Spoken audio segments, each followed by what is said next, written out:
Split squat, Bulgarian, barbell. The Bulgarian split squat is one of my favourite lower body unilateral exercises as it requires both strength and mobility. Many people perform the Bulgarian split squat incorrectly due to awareness and lack of mobility. The Bulgarian split squat targets the quads, glutes, hamstrings, calves, adductors, spinal erectors and more. It can be performed with bodyweight, dumbbells, cable machines and barbells, making it a very powerful and versatile exercise.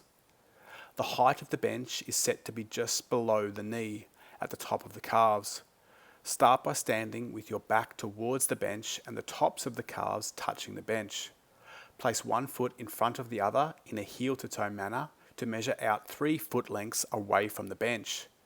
This is where the front foot must be placed, as it helps for consistency when performing Bulgarian split squats. Unrack the barbell from a squat rack as if performing a back squat.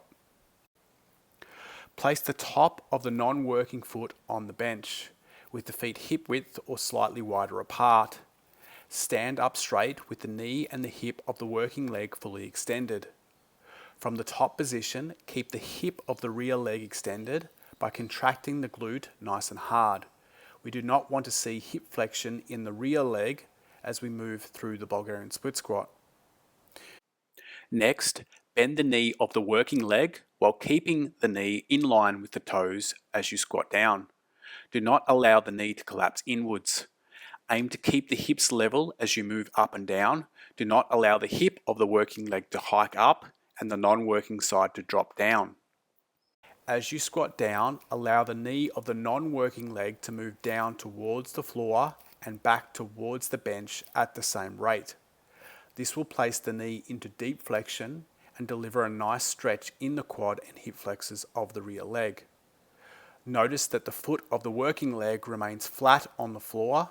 There is no heel lift. As you squat down, you must aim to keep the rear hip fully extended and the back flat. Do not flex the rear hip and do not allow the back to round. Once the knee of the non-working leg softly touches the floor, push through the working leg to extend the knee and the hip to stand up straight. As you squat down, aim to breathe deeply into the belly to build midline stability. As you stand up, you can slowly exhale. Perform the prescribed number of repetitions on both legs.